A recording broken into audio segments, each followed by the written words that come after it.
17 horas con 21 minutos. A esta hora le doy la bienvenida al doctor Francisco Jiménez, ex ministro de Gobierno, como les decía, abogado y también analista en materia política. ¿Cómo entender los 6 años de gestión de Diana Salazar al frente de la Fiscalía General del Estado? ¿No? Sin duda, habrá que reconocerle un papel trascendente a la doctora Salazar al frente de esta institución, pero más allá de los romanticismos y las loas, habrá que entender lo bueno y lo malo de esa trascendencia. Francisco, buenas tardes, bienvenido a MQ Radio, el medio público de la ciudad de Quito. ¿Qué tal, Daniel? Buenas tardes. Un saludo a todos los habitantes de la capital y en particular a quienes nos siguen a esta hora. Por acá yo estoy en Guayaquil y hace un buen sol. Hoy día no llueve. Parece que las lluvias se están retirando un poco, así que espero que tampoco esté lloviendo mucho en la capital ahora. Tenemos cielo nublado, bastante nublado, nubes bajas, lo que nos hace prever que tendremos noche con chubascos acá en la Sierra Norte del país. De hecho, el INAMI ha emitido una alerta meteorológica de aquí hasta el 23, es decir, hasta pasado mañana con importante presencia de lluvias, la alerta número 30.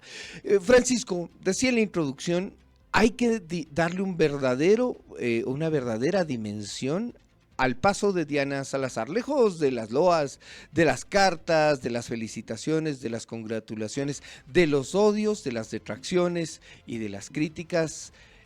¿Con qué deberíamos empezar para separar la paja del grano, como decimos? A ver, hay que estar muy consciente de varias cosas en el país. Hoy al país no le gustan los matices. O es blanco o es negro.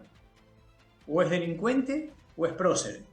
Es decir, medias tintas no hay. Y yo creo que es importante tener claridad sobre eso, porque se tiende a ideologizar o hacer apología de un comportamiento en un sentido o en otro. No todo es matizable ni relativizable, y la gente tiene que tener claridad sobre cuáles son los conceptos de cada uno, pero a veces el país no da para esa claridad.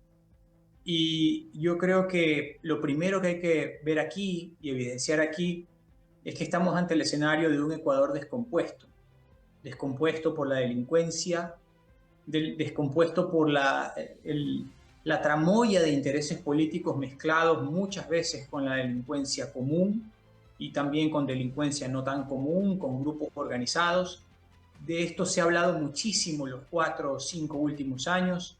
Basta con mencionar lo que sucedió con el asesinato del ex candidato presidencial Fernando Villavicencio y todo lo que desnudó para el Ecuador esa acción de sangre, pese a que ya veníamos teniendo incidentes de distinta naturaleza relacionados con la violencia durante todos estos años. Entonces, Diana Salazar ha tenido que llevar a cabo su trabajo en el contexto de un país descompuesto, descompuesto por hechos criminales de diferente índole, descompuestos por la mezcla de estos hechos con la política, y eso nunca es sencillo. Eso es un toro por los cuernos muy duro, muy bravo. Ahora, dicho esto, de cualquier persona que está al frente de un puesto, se espera su mejor acción, su mejor propuesta, su mejor comportamiento. Y allí es cuando entramos a valorar la gestión de Diana Salazar. Yo creo que ella tiene luces y sombras en su gestión. Sin duda alguna destapó un montón de escándalos que terminaron por evidenciar ante todo el Ecuador la podredumbre que muchas veces se esconde dentro de la política nacional. Pero no es simple, porque en ese camino también de esos descubrimientos que ella hizo en un momento determinado, también dejó cosas en el tintero, pues hubo casos que se limitaron simplemente a escenarios eh, más hollywoodienses de allanamiento, hechos tal vez con un propósito más mediático que respetando al derecho.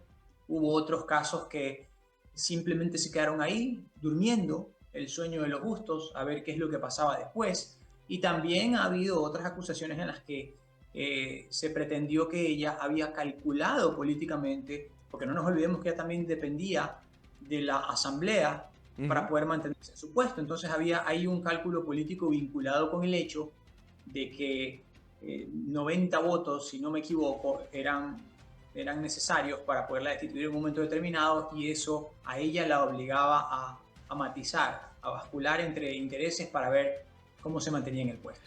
Arranquemos. La gestión de Diana Salazar, como bien lo ha dicho Francisco, tuvo sus titulares, sus highlights, sus puntos altos, ¿no? Quizás el primero, y no sé si coincides conmigo, fue el denominado FIFA Gate. Esta investigación que fiscales de 6 países de Sudamérica llevan a cabo para detectar una red de corrupción que estaba íntimamente ligada con la administración del fútbol. Correcto. En Ecuador, el presidente del máximo organismo del fútbol, la FEF, terminó sentenciado tras las rejas en un arresto domiciliario, pero fue el primer caso y había quienes decían, esto hace augurar un buen panorama. No obstante, luego entraron casos políticos y hay dudas que se tejen sobre, por ejemplo, Odebrecht, sobornos. Y sin decir, mi trabajo no es decir si son culpables, inocentes o si los casos están bien juzgados o no, pero analizándolos en la coyuntura, hubo mucho de extrajudicial en esos casos. Francisco, este primer tramo del periodo de Diana Salazar, ¿cómo lo evalúas tú? A ver, como lo dije, ¿no? Con luces y sombras.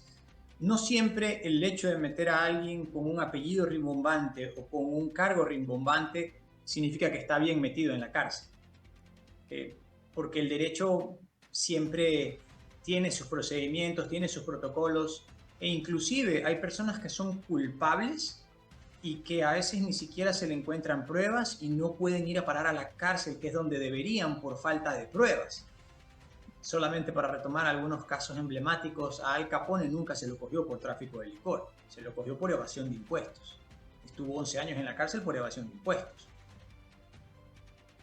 ¿Algo ibas a decir? Sí, te decía, pese a que estaba señalado por extorsión, asesinato, secuestro, Al Capone termina por un caso tributario.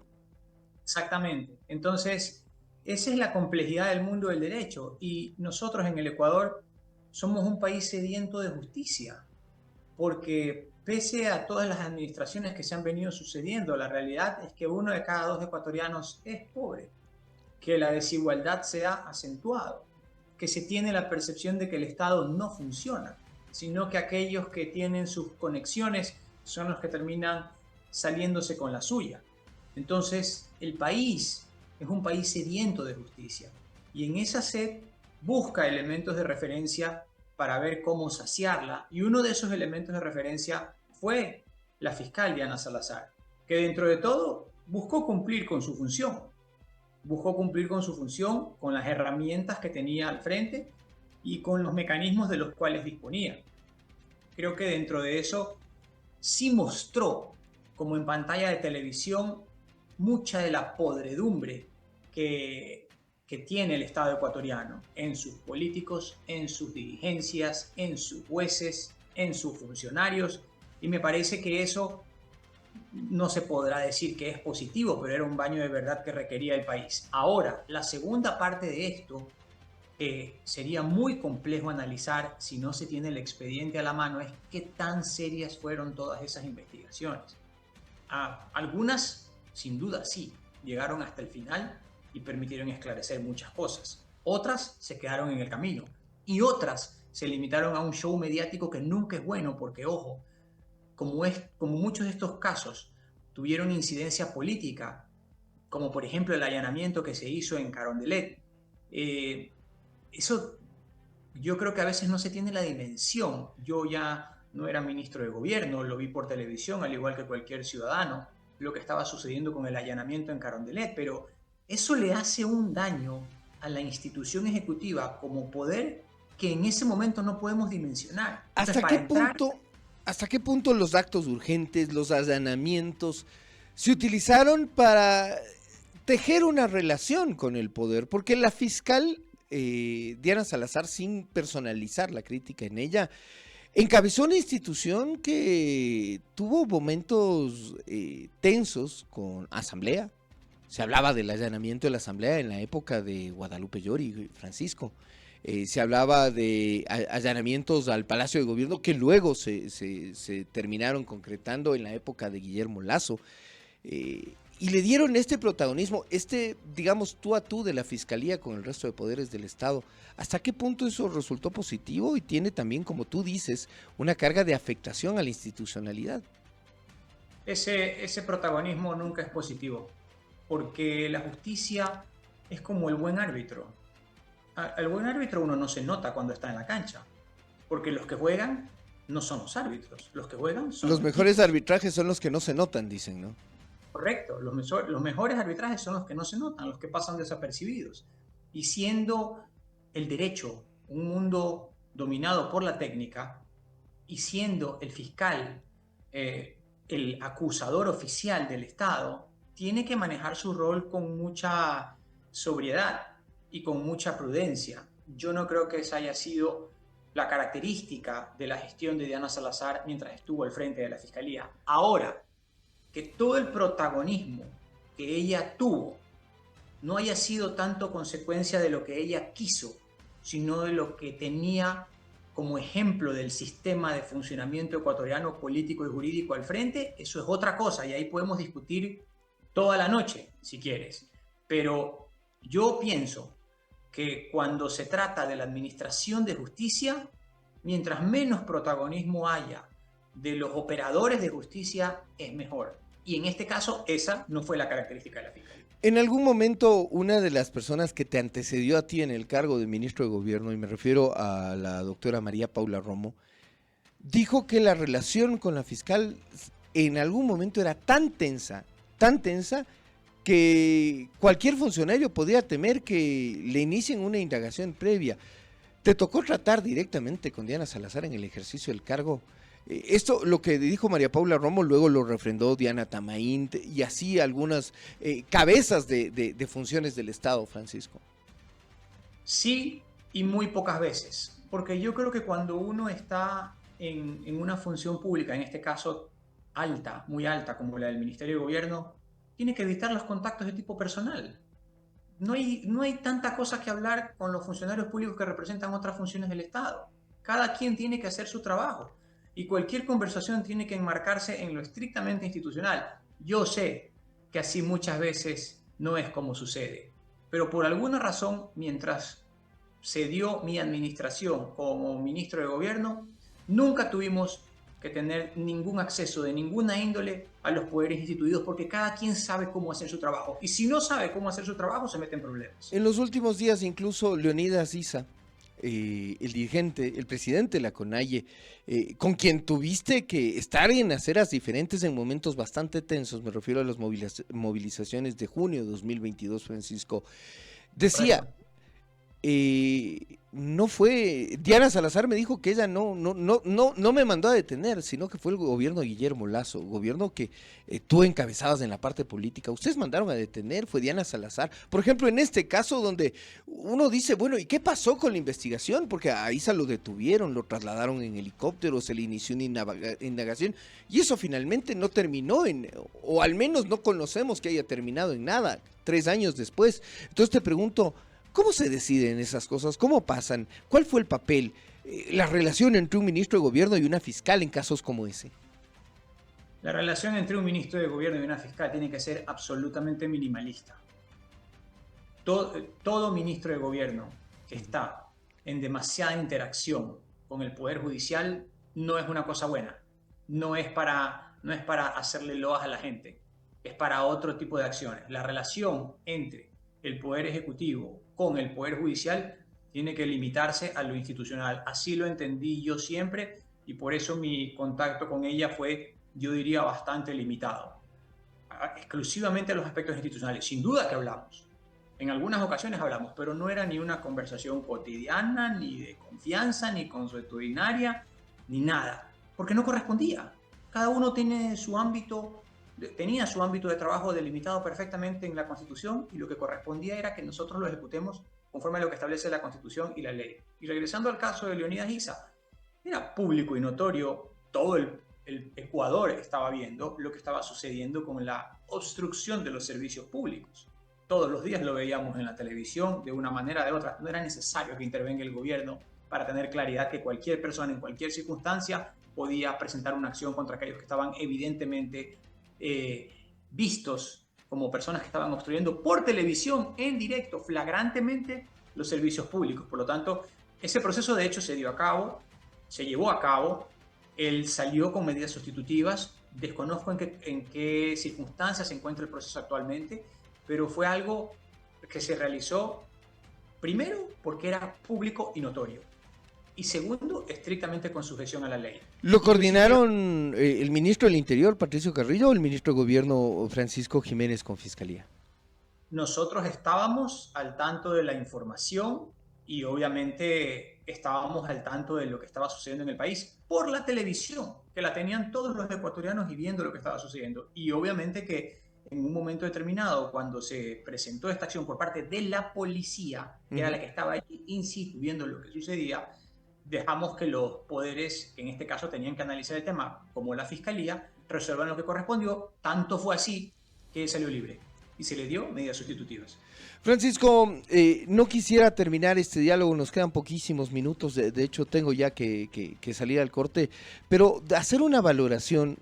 Has sido asambleísta, has sido un asambleísta de gobierno, pero con una bancada pequeña, has sido ministro de gobierno y sobre todo creo y confío en conocer a una persona profundamente demócrata. Lo que está pasando ahora en la asamblea, ¿qué comentario te merece? Por un lado tenemos una organización política que fue hegemónica en el legislativo varios periodos. No sé si todos fueron así de contundentes, pero quizás el que más se recuerda es el de 2013. Y hoy esa organización está completamente aislada o intentan aislarle pese a la cantidad histórica, no sé, de legisladores que tiene. ¿Cómo valorar? Y tú ves muy sostenible esa relación entre el oficialismo y la oposición en el legislativo. ¿La ves a largo tiempo manteniéndose así? No, creo que están apurando puntos de quiebre que le van a hacer daño a la institución. Creo A que la lo que asamblea está como tal. a la asamblea, a la institución como asamblea. El parlamento es eso, es el parlamento. Es hablar, discutir, debatir y en muchas ocasiones no estar de acuerdo. Lo que sucede es que muchas veces se ha hecho abuso de esta posibilidad para sabotear proyectos de ley o para llevar a cabo comportamientos que están alejados de la norma. Pero de allí a que no se permita que una bancada pueda hablar o pueda expresarse, a lo mejor, como empezó esta entrevista, muchos estarán contentos porque hoy por hoy el Ecuador no es un país de matices, ni tampoco se rige por la legalidad, sino que o es blanco o es negro, o está bien que se condene a alguien o que salga libre y haga lo que le dé la gana. Entonces muchas veces oscilamos entre los extremos.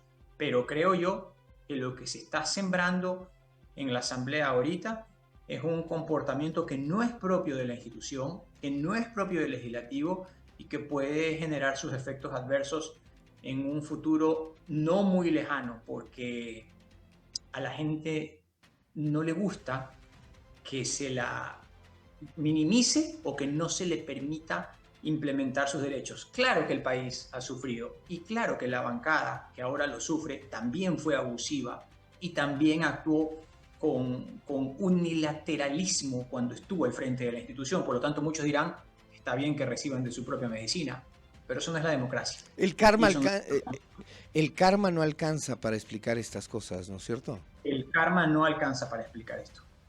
Con esto quiero agradecerle, 17 horas con 39 minutos, 21 minutos nos separan de las 6 de la tarde, el diálogo con Francisco Jiménez, ex ministro de gobierno, abogado y sobre todo un analista político que desde la academia dice las cosas como son, ¿no? Valorar la gestión de... Siempre las he dicho como son, especialmente cuando fui funcionario público. A algunos no les gustaba y me criticaban porque esperaban que yo coja la antorcha en un sentido o en otro.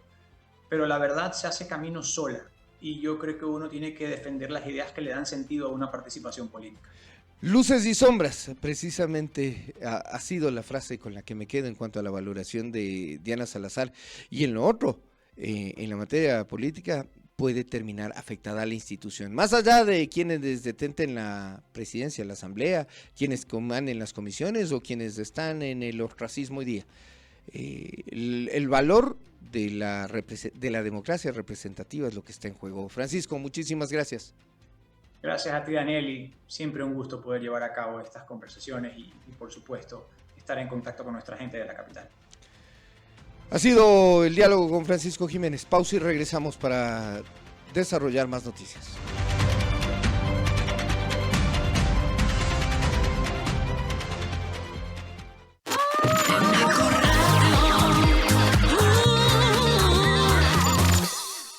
Inicio del espacio publicitario.